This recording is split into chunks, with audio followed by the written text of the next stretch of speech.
Chase Elliott wins, but let's talk about that caution, or lack thereof, coming up next.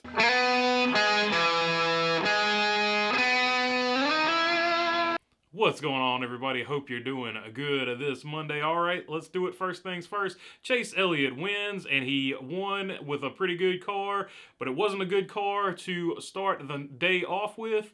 At the beginning of the day, he did not have the speed he was looking for, but after that lightning break, when Alan Gustafson had chances to make adjustments to the car, they got the car right. He had probably one of the fastest cars, and he did his job of getting out there, getting in that clean air, getting the lead, and he held on to that lead. He held off some charges from Martin Truex Jr. Martin Truex Jr. Gave him all he wanted right there, but could not get past him. And once Chase Elliott had that clean air, he pretty much dominated the race until those late cautions, which bunched up the field. So let's talk about cautions.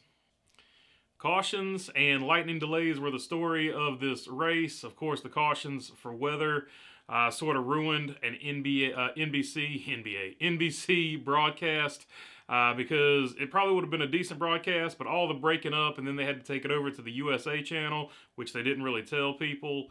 So it wasn't the greatest broadcast for them, especially since they ended it. Just ended the broadcast pretty abruptly. They didn't show what caused the wreck at the end. I know they showed Chase Elliott winning and they interviewed Chase Elliott, but then they didn't show the wrecks in the backfield. They didn't talk about the Brad Keselowski should have been a caution. They just went immediately to Law and Order and for like a 1999 episode, looking from the resolution of it. So that was not good. But also the big controversy from that was the caution. Should they have thrown a caution for Brad Keselowski? The first line of thought on this is, well, they didn't throw the caution because Chase Elliott was in the lead. And you can go back and look at NASCAR's history of throwing cautions, and they can find support for NASCAR throwing cautions for things less than that. So that is basically their argument. The counter argument to that is, if they were trying to help Chase Elliott win the race, why did they throw the caution before this one? And they also have evidence to prove other incidents where NASCAR didn't throw the caution flag. So, which one's right? Well, basically, if you're going by NASCAR's past history of when you throw cautions, they're both right, because NASCAR has held the flag before, and NASCAR has thrown the flag for a lot lesser things. So actually, what it proves is that they're both right, because NASCAR has always been inconsistent with the cautions. So you can argue it either way, forever and ever, until infinity. My personal thoughts on the matter are this. It was 12 o'clock at night. Those NASCAR officials were ready to pack up and go home. It takes about 3 hours to pack up, which would put them about 3 o'clock in the morning leaving that racetrack. So I think they were ready to go home. They were like, he's safe. He's got control of the car. He's out of the way.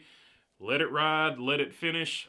So I think more or less that was what the NASCAR officials were thinking. They were just ready to go home. They were tired of it. They had had a day. So me personally, that's what I think happened. All right, let's go to good race, bad race. Let's look at the top 10 real quick. Chase Elliott obviously had a good race. Kurt Busch with a good race, second place finish. He got up there after they shook it up during that last caution. Ryan Blaney recovers from a horrible spin. Looked like his night was almost going to be over, but he somehow managed to save the car and brings it home third. Kyle Larson, they had a bad pit stop too. They end up fourth. Ross Chastain ran good all day. He ends up fifth.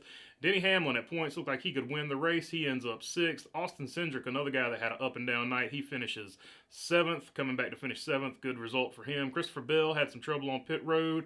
He ends up finishing eighth. It's a good race for him. Joey Logano out of nowhere. I didn't really see him at all during this race, but he finishes ninth. Kevin Harvick finishes 10th, and Eric Jones finishes P11, and Bubba Wallace, even though he had all those pit stop problems, finishes 12th. So a good race for him, but it was a bad race for JGR. Yeah, JGR led this race, and you can say that they had a good race because of that, but they got zero results to show for it.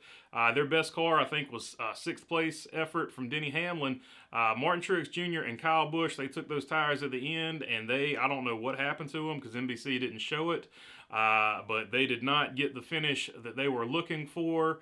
And it was also a bad race for Hendrick. Yeah, Hendrick got the win, but Alex Bowman and William Byron took themselves out on the same lap. They didn't take each other out. They just happened to go out on the same lap.